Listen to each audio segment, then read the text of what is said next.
করোনায় দেশে একদিনের রেকর্ড ৪৫ জনের মৃত্যু, সর্বোচ্চ শনাক্ত ৩,১৭১ জন।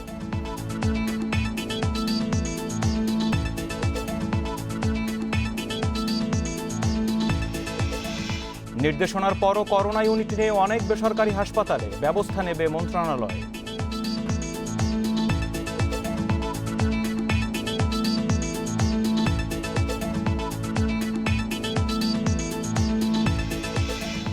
নোয়াখালী ও চাঁদপুরে লকডাউনে কড়াকড়ি, নারায়ণগঞ্জে রেড জোনে ঠিক উল্টো চিত্র।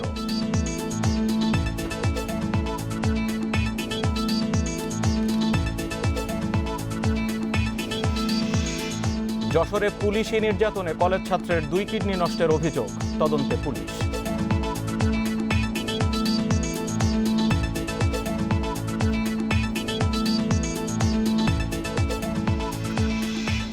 এবং নদী ভাঙনে দিশেহারা সিরাজগঞ্জ জামালপুরের মানুষ, লালমনিরহাটে ফসলি জমির ক্ষতি।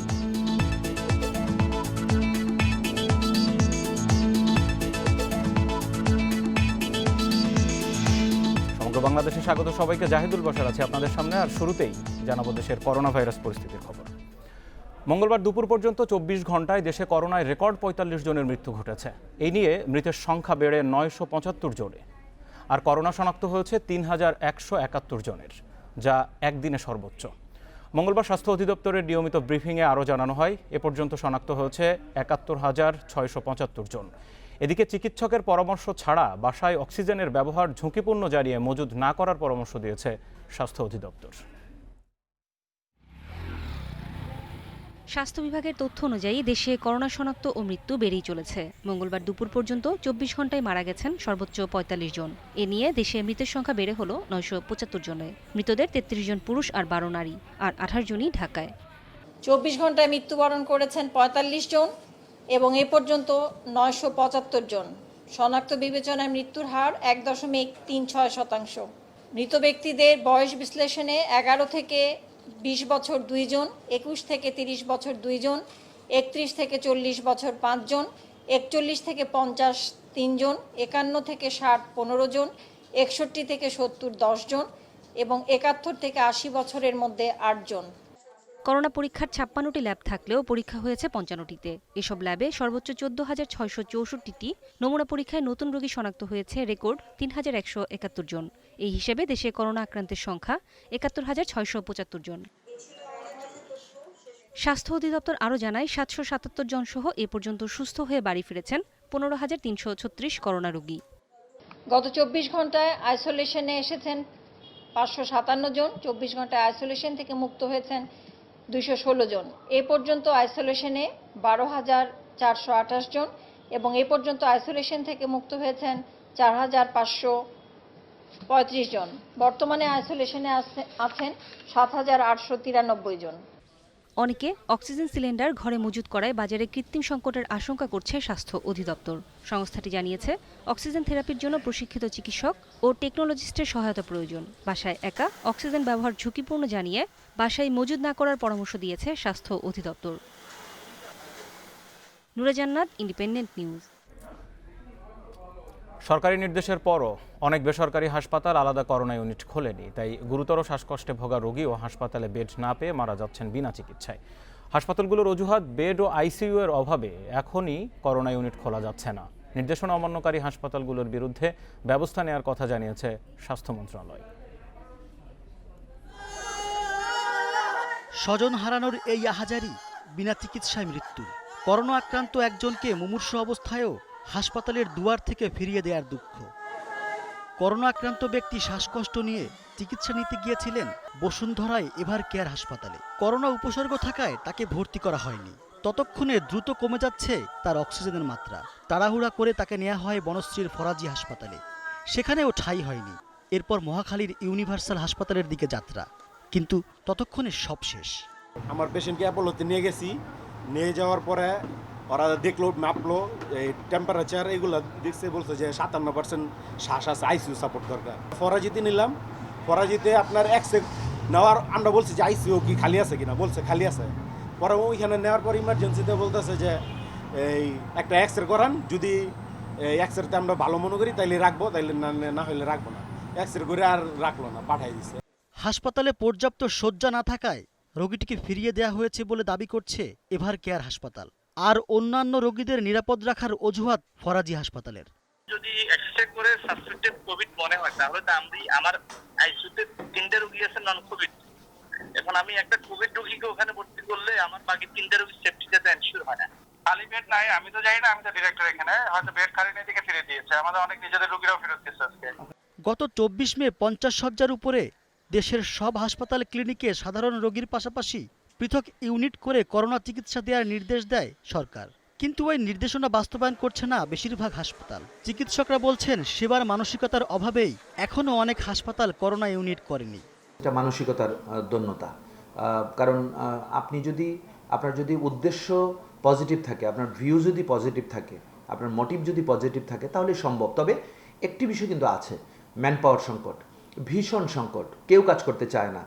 উচ্চ মূল্যে আমরা অফার করেও কিন্তু অনেক লোকজন পাই, দেখা যায় প্রফেশনাল না, অথবা রোগীর প্রতি মানবিক আচরণ সম্পন্ন আমাদের কাছে মনে হচ্ছে না, তাদেরকে আমরা নিচ্ছি না। তবে স্বাস্থ্য অধিদপ্তর বলছে ইচ্ছাকৃতভাবে নির্দেশনা অমান্যকারী হাসপাতালগুলোর বিরুদ্ধে শাস্তিমূলক ব্যবস্থা নেওয়া হবে। বেসরকারি হাসপাতালে বলা আছে তারা যদি সন্দেহজনক রোগী থাকে, তারা যদি না নিয়ে থাকে তাহলে অবশ্যই তাদের লাইসেন্স বাতিল করার ব্যবস্থাপনা কিন্তু আমাদের গ্রহণ করা হবে। এবং সেক্ষেত্রে সরকারি বেসরকারি সব পর্যায়ে আমাদের কোভিড নন কোভিড হিসেবে ভাগ করে আলাদা করে কিন্তু এখন পেশেন্ট রাখা হচ্ছে। যারা সন্দেহজনক তাদেরকে আলাদা ওয়ার্ডে রাখা হচ্ছে, পজিটিভ হলে তাদেরকে পজিটিভ ওয়ার্ডে রাখা হচ্ছে। করোনায় গুরুতর রোগীর সংখ্যা বাড়লেও বাড়ছে না হাসপাতালে চিকিৎসা সুবিধা। অনেক হাসপাতালই প্রস্তুতির অজুহাত দেখিয়ে নষ্ট করছে মূল্যবান সময়। এ বিষয়ে কার্যকর ব্যবস্থা নেওয়ার দাবি ভুক্তভোগীদের। Rezwan Siddiqui, independent news, Dhaka. দেশের 64 জেলার মধ্যে একমাত্র ঝিনাইদহ জেলাকে গ্রিন জোন হিসেবে চিহ্নিত করা হয়েছে। স্বাস্থ্য অধিদপ্তরের খুলনা বিভাগের পরিচালক ডাক্তার রাশেদা সুলতানা জানান, সংক্রমণের হার কম ও একজনও মৃত্যুবরণ না করায় এই জোনকে গ্রিন জোন হিসেবে চিহ্নিত করা হয়েছে। জেলায় প্রথম করোনা শনাক্ত হয় গত 25 এপ্রিল। এখন পর্যন্ত মোট 60 জনের করোনা শনাক্ত হয়েছে এই জেলায়। এদের মধ্যে 11 জন ডাক্তার ও 10 স্বাস্থ্যকর্মী। এদের মধ্যে 38 জন করোনা রোগী সুস্থ হয়ে বাড়ি ফিরেছেন। করোনায় এখন পর্যন্ত এই জেলায় কেউই মারা যায়নি। জেলা প্রশাসক সরোজ কুমার নাথ জানান, শুরু থেকেই বিদেশ থেকে আসা লোকদের শনাক্ত করে তাদের ও পরিবারের সদস্যদের হোম কোয়ারেন্টিনে রাখা হয়। তবে ঢাকা, নারায়ণগঞ্জ, গাজীপুর ও সাভার থেকে আসা লোকজনের মাধ্যমে জেলায় করোনা সংক্রমণ শুরু হয়।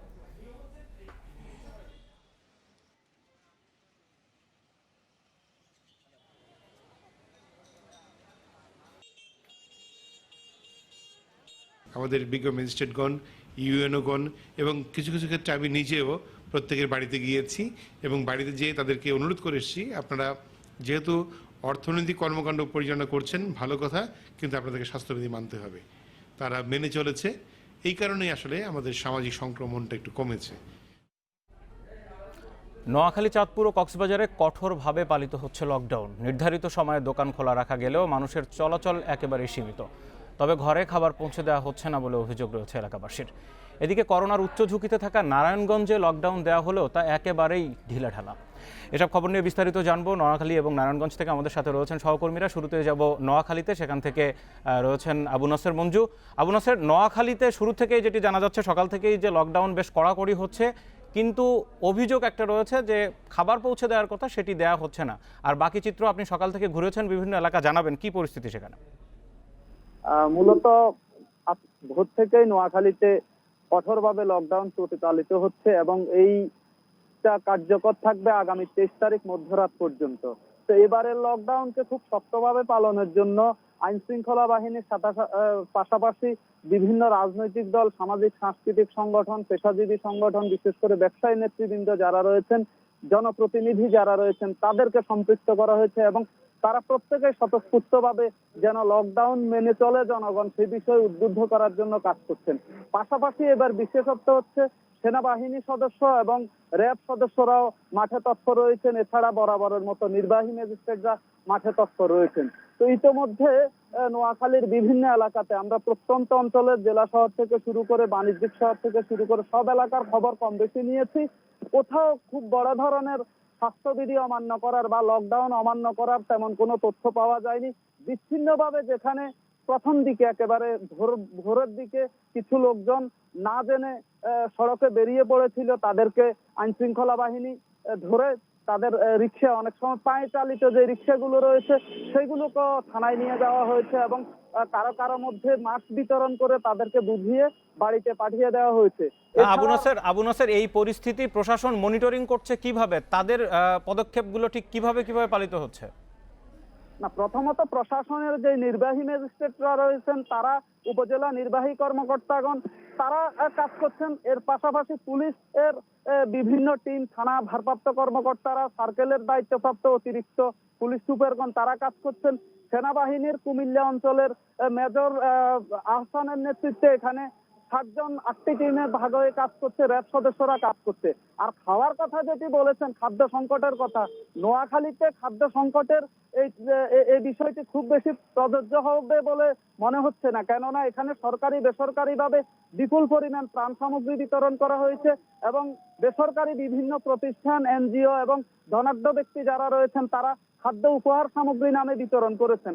আগামীকালও নোয়াখালী পৌরসভার পক্ষ থেকে এখানে প্রায় 1,500 মানুষের মাঝে খাদ্য উপহার সামগ্রী বিতরণ করা হবে। এছাড়া এখানকার স্থানীয় সংসদ সদস্য যিনি রয়েছেন তিনি উপজেলা পরিষদের পক্ষ থেকে নানাভাবে, জেলা প্রশাসনের পক্ষ থেকে, পুলিশ প্রশাসনের পক্ষ থেকে, ব্যবসায়ী সংগঠনের পক্ষ থেকে নানাভাবে ত্রাণ সামগ্রী বিতরণ করা হয়েছে এবং সরকারি যে নির্ধারিত প্রণোদনা রয়েছে সেটি করা হয়েছে।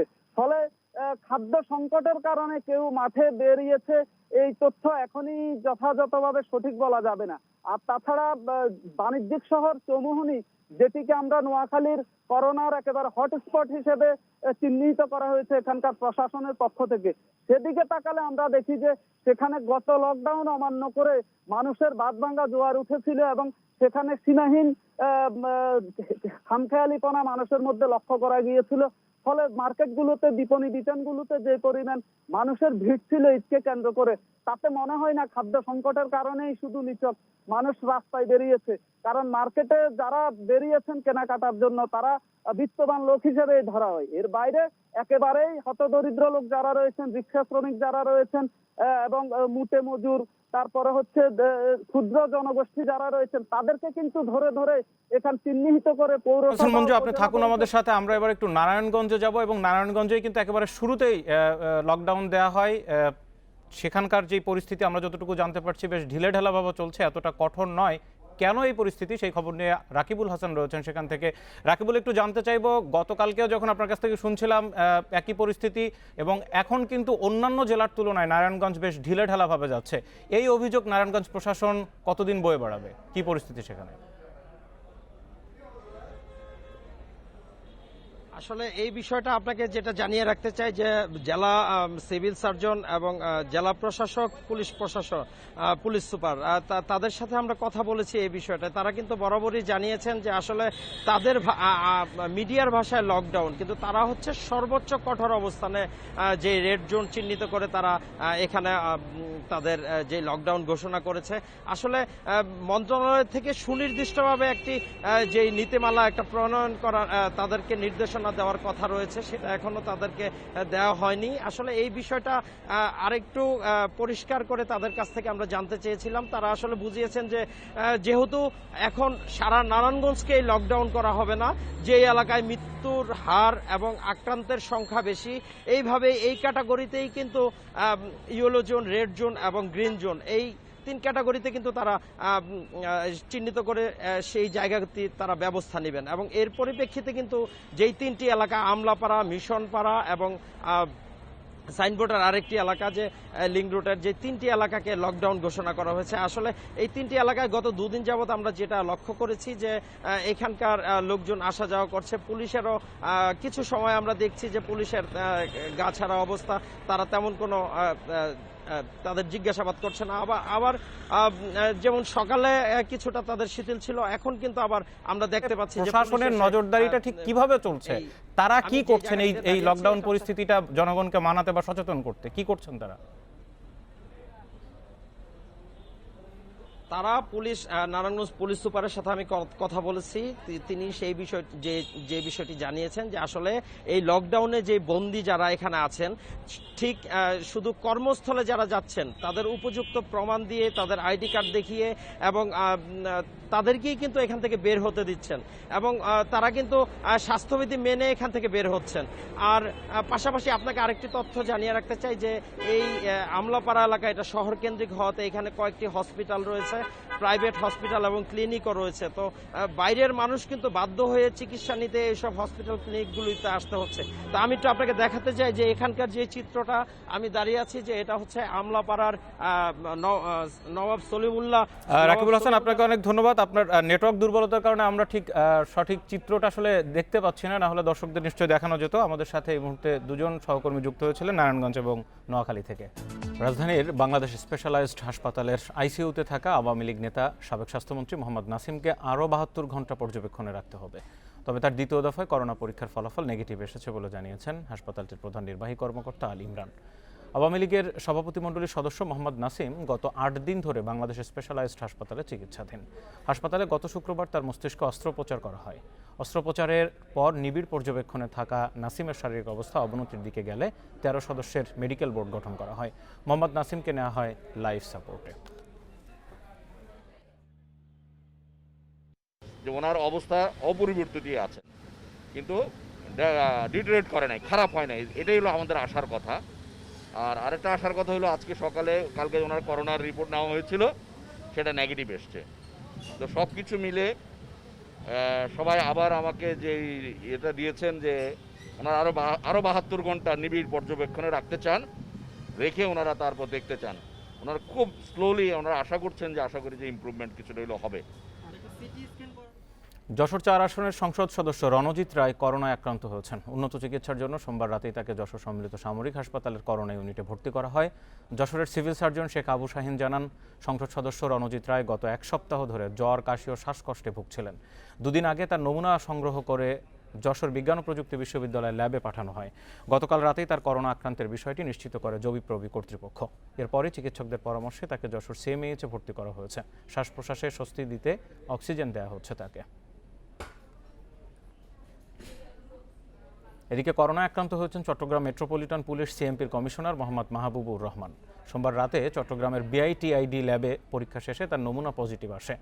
তবে করোনা আক্রান্ত হলেও তার শরীরে জ্বর বা তেমন কোনো উপসর্গ নেই। সিএমপির কমিশনার নিজেই এই তথ্য নিশ্চিত করেছেন।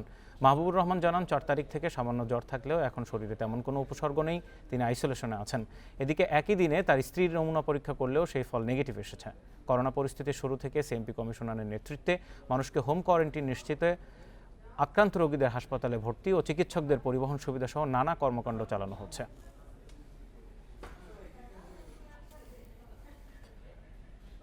সিলেট বিভাগের 4 জেলায় প্রতিদিন বাড়ছে করোনার সংক্রমণ। বিভাগের সোমবার পর্যন্ত করোনা শনাক্ত হয়েছে 1546 জনের। এরই মধ্যে মারা গেছেন 35 জন। তবে রোগীর ক্রমাগত বাড়লেও করোনার জন্য ডেডিকেটেড হাসপাতাল রয়েছে শয্যা সংকটে। এ অবস্থায় বেসরকারি হাসপাতালে করোনা চিকিৎসা সুবিধা বাড়ানোর উপর জোর দিচ্ছেন সংশ্লিষ্টরা। গত 20 মে পর্যন্ত সিলেট বিভাগের 4 জেলায় করোনা শনাক্ত হয় মাত্র 460 জনের। এর মধ্যে মৃত্যু হয় 8 জনের। এরপর মাত্র 18 দিনেই শনাক্ত হয়েছে 1000-এরও বেশি।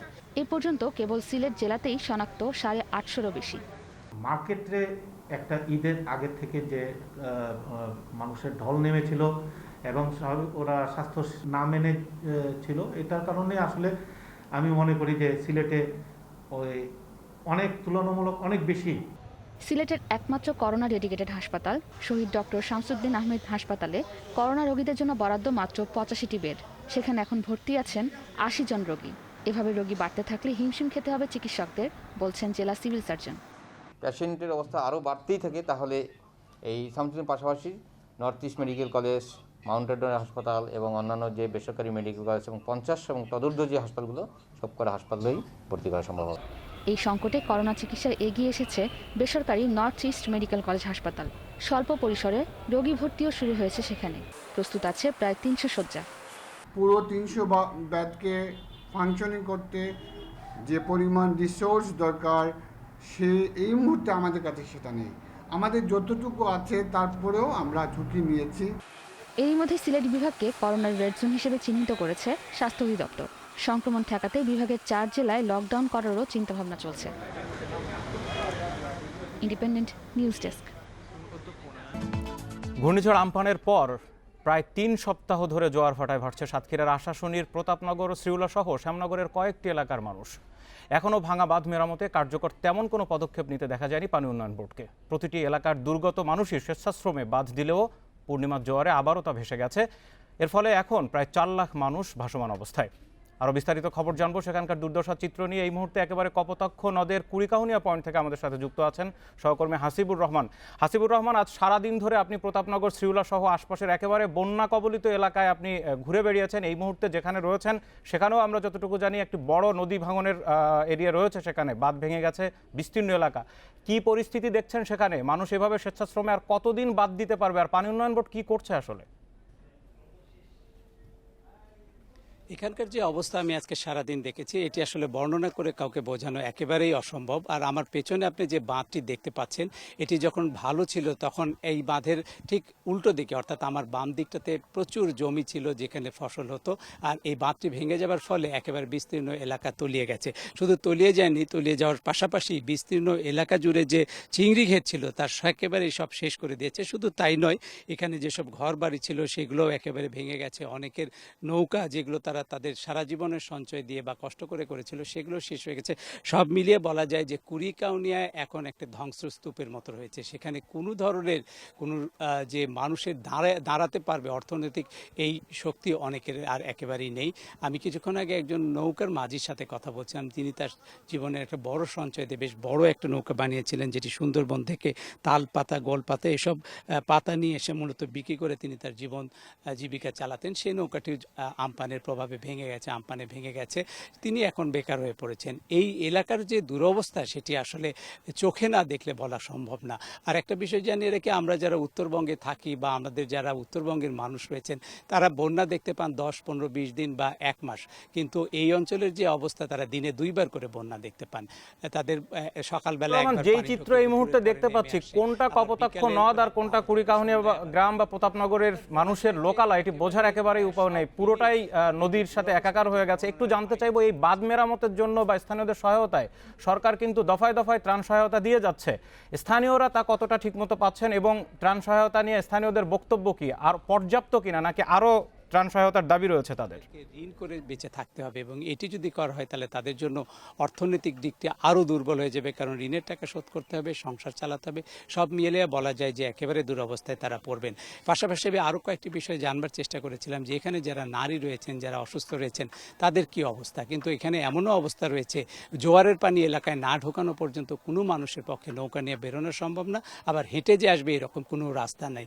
আর আপনি একটু আগে যে এলাকাগুলো দেখতে পেয়েছেন, এগুলো আসলে মূলত বাঁধ ভাঙার কারণে তলিয়ে গেছে। শুধু তলিয়ে যায়নি, এখানকার লোকজনের স্বপ্নও একেবারে ভেসে গেছে। অধিকাংশ মানুষেরই জমি ছিল, সেই জমির উপরে এখন বালির স্তর পড়েছে, কোথাও জমিটি খাল হয়ে গেছে। সব মিলিয়ে একেবারে এলাকা একেবারে তছনছ হয়ে গেছে আমপানের প্রভাবে।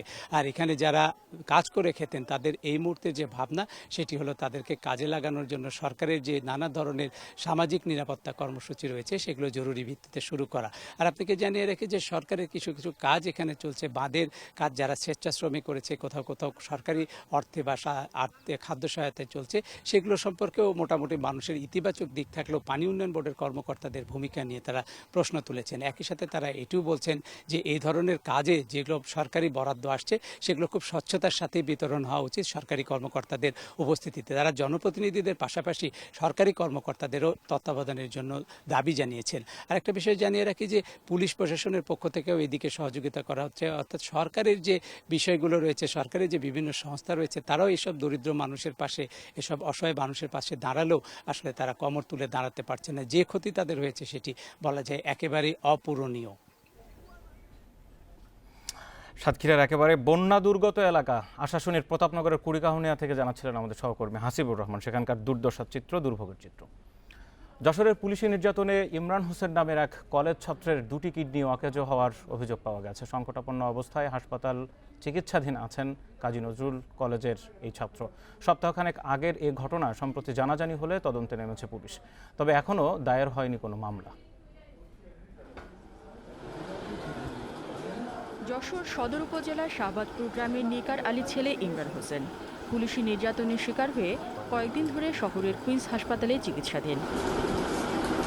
বুধবার সন্ধ্যায় বাড়ি ফেরার পথে যশোর বিজ্ঞান ও প্রযুক্তি বিশ্ববিদ্যালয়ের সামনে সাজিয়ালিয়া ক্যাম্পের কাছে তার গতিরোধ করে পুলিশ। ব্যাগ তল্লাশি শুরু করলে ভয়ে দৌড় দেয় সে। পুলিশ ধাওয়া করে বেধড়ক পিটুনি দিলে মারাত্মক আহত হন ইমরান। আমবাটলা ভার্সিট ওখানে গাড়ি দাঁড়ান করে ওনারা চেক করছিল, আর আমার ভাইপো একসাথে ছিল, দৌড় মারলি না দাঁড়ায় ধরে ওখান থেকে মারা হয়। ওই যে শুনেছে যে গাঁজা পকেটে দিয়ে দিয়ে ধরে পুলিশই ধরে বাড়োই বা টাকা পয়সা নেই, সেই জন্যও ভাইতে ফিরে চলে গেছে। গেলে এবার পুলিশের কথা দাঁড়া যেই দাঁড়া হয়েছে আস্তে আস্তে দৌড় মেরেছে। পরে ক্ষণে 3টে পুলিশ, 2জন মোটরসাইকেল আর 1জন 5 ধাওয়া বেরিয়েছে। পুলিশ যাই ওরা ধরেছে, ধরার পরে যে মারা মাছ দিয়েছে আশ্চর্য ব্যাপার, পেটের পরে চটকাইয়েছে, বুকি লাথি মেরেছে, অজ্ঞান হয়ে গেছে। চিকিৎসক জানান নির্যাতনের শিকার ইমরানের 2টি কিডনি প্রায় বিকল হবার পথে। হাঁটতে পারছে না এরকম একটা অবস্থাকে আসছে, আর এর পরবর্তীতে আমি দেখলাম যে তার কিডনি ফাংশনটা অনেক খারাপ, অর্থাৎ 8.8 আসছে, আমাদের ইউজুয়ালি থাকার কথা 1.4 এর মধ্যে। আমরা যেটা করছি তাকে এখন আমরা কিডনিটাকে আর্টিফিশিয়াল সাপোর্ট যেটা বলে আমরা ডায়ালাইসিস শুরু করছি। পুলিশ বলছে ইমরান মাদক বহন করছিল বলে প্রাথমিকভাবে খবর পাওয়া গেছে, তবে ঘটনার সত্যতা যাচাইয়ে তদন্ত চলছে। আমরা যতটুকু জানতে পেরেছি ইমরান তার কাছে কিছু অবৈধ মাদক পাওয়া গিয়েছিল, সেটার ভিত্তিতে তাকে ধরা হয়েছিল। তাদের পক্ষ থেকে অভিযোগ আসে যে পুলিশ তাকে প্রহার করেছে, যদিও পুলিশের সদস্যরা অস্বীকার করেছে। তো এই বিষয়টা নিয়েই একটি যেহেতু সাসপিশন তৈরি হয়েছে, আমরা এটা ক্লিয়ার হওয়ার জন্য একটি তদন্তকারী অফিসারকে দায়িত্ব দিয়েছি। ঘটনার সুষ্ঠু তদন্ত করে দোষীদের আইনের আওতায় আনার পাশাপাশি আহত ইমরানের প্রয়োজনীয় চিকিৎসা নিশ্চিতের দাবি স্বজন ও এলাকাবাসীর। Independent news desk. পুলিশের সাথে গোলাগুলির ঘটনায় ভোলা ও নওগাঁয় 2জন নিহত হয়েছে। ভোলায় গোলাগুলিতে নিহত শফিকুল ইসলাম জলদস্যু ছিল দাবি পুলিশের। ভোলার পুলিশ সুপার সরকার মোহাম্মদ কায়সার জানান, ভোরে 2 দল জলদস্যুর মধ্যে গোলাগুলি চলছে এমন খবর পেয়ে সদরের ভেদুরিয়া ফেরিঘাট এলাকায় অভিযানে যায় পুলিশ। এ সময় পুলিশের উদ্দেশ্যে গুলি ছোড়া শুরু করলে পাল্টা গুলি ছোড়ে পুলিশও। এক পর্যায়ে দুর্বৃত্তরা পালিয়ে গেলে ঘটনাস্থল থেকে শফিকুলের মরদেহ উদ্ধার করা হয়।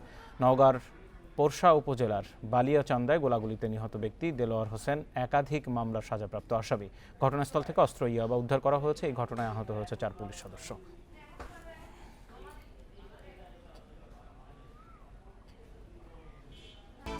লালমনিরহাট, সিরাজগঞ্জ ও জামালপুরে নদী ভাঙনে ভিটেমাটি হারিয়ে নিঃস্ব তীরবর্তী বাসিন্দারা।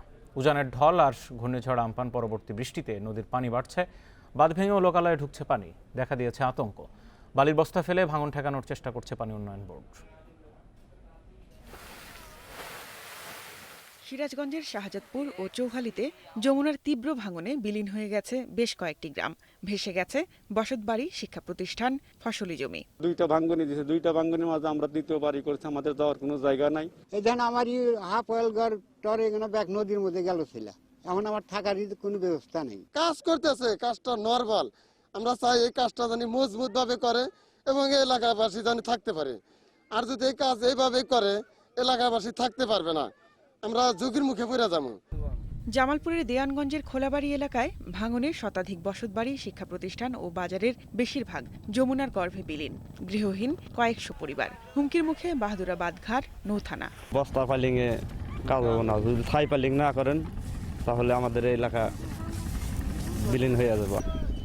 ভাঙন ঠেকাতে খোলাবাড়ির 140 মিটার এলাকায় জিও ব্যাগ ফেলা হচ্ছে। এছাড়া 8 কিলোমিটার স্থায়ী বাঁধ নির্মাণ প্রকল্প নেওয়া হয়েছে বলে জানিয়েছে পানি উন্নয়ন বোর্ড। আমরা ইতিমধ্যেই ভাঙন প্রতিরোধে টেম্পোরারি প্রোটেকশন হিসেবে জিও ব্যাগ ডাম্পিং শুরু করেছি।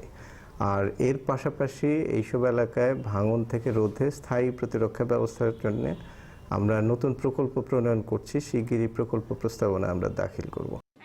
লালমনিরহাট সদরের চরগোকুন্ডা, রাজপুর, খুনিয়াগাছ, আদিতমানী উপজেলার মহিষখোচায় নদীতে বিলীন ঘরবাড়ি, বাদাম, ভুট্টা, পাটসহ বিভিন্ন ফসল। বাচ্চা কাচ্চা কিভাবে আমরা বাঁচাই? আমার ভুট্টা, বাদাম সব ভাঙে যাচ্ছে, বাড়ি ঘর।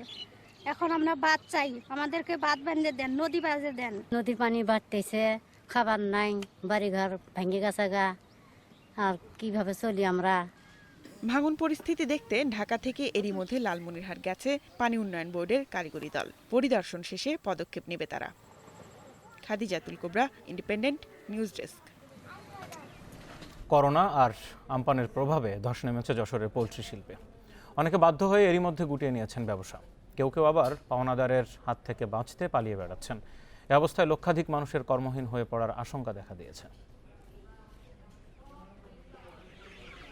করোনা সংকটে এমনিতেই বিপাকে যশোরের পোল্ট্রি ব্যবসায়ীরা। লকডাউনের কারণে অর্ধেকেরও কম দামে মুরগি বিক্রি করতে বাধ্য হন খামারিরা। তার উপর আবার আমপানের ছবলে শেষ সম্বলটুকু হারিয়েছেন অনেকেই। কেউ কেউ নতুন করে শুরু করলেও ভুগছেন অনিশ্চিত ভবিষ্যতের শঙ্কায়। প্রথম লকডাউন দিল তখনও ক্ষতিগ্রস্ত হয়েছি, তারপরে ঝড়েও টিন উড়ে গেছে, তারপরে ঋণ নিয়ে আবার মাল উঠাইছি। এখন এই অবস্থায় কি হবে? প্রতিনিয়ত ডিলাররা যেভাবে আমাদেরকে প্রেশার ক্রিয়েট করতেছে, আসলে তো এইভাবে সম্ভব না। আমাদের এখন একটা ফ্যামিলির নিয়মিত চলাচলের মতো পরিস্থিতি নেই। প্রতিদিন এসে প্রেশার ক্রিয়েটের ফলে আমরা আসলে এলাকায় আমাদের মান সম্মানের হানি সৃষ্টি হচ্ছে। এই চাল উড়ে গেছিল সব, যার পরে কোনো রকম টুকটাক করে চালটা ঠিক করেছি, পরে এখন আবার এই বাচ্চা উঠাইছি। এখন এই বাচ্চার সামনে লাভ হবে কি হবে না সেটা তো জানি না। সংকটময় পরিস্থিতিতে সরকারি সহায়তা বা ব্যাংকিং সুবিধা না পাওয়ায় অনেক সচ্ছল ব্যবসায়ীও পথে বসেছেন। অনেক টাকা দিনা হয়ে গেছি, এই দিনা থেকে মানে রেহাই পাওয়ার কোনো উপায় এখন আমার হাতে আর নেই। আর আমরা বিভিন্ন ব্যাংক বা বিভিন্ন জায়গায় আমরা যদি তার সাহায্য সহযোগিতার কথা বলি, আমাদের দিকে তারা ফিরেও তাকায় না। আমাদের সাহায্য করা তো দূরে থাক। যারা মহাজন তারা চাপ দিচ্ছে অলরেডি। ব্যাংকের যে সুযোগ সুবিধা এগুলো তারা পাচ্ছে না প্রান্তিক খামারিরা।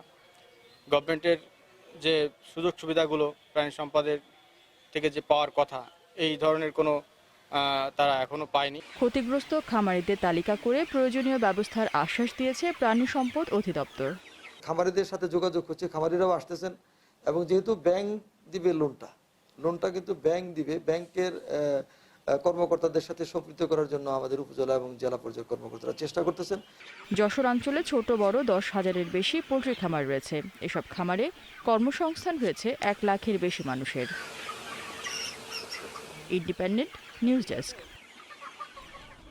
এই ছিল আজকের সমগ্র বাংলাদেশের আয়োজনে। এতক্ষণ সাথে থাকার জন্য ধন্যবাদ। আর ফেসবুক, ইউটিউব ও টুইটারে চোখ রাখতে পারেন সংবাদের আরো বিস্তারিত।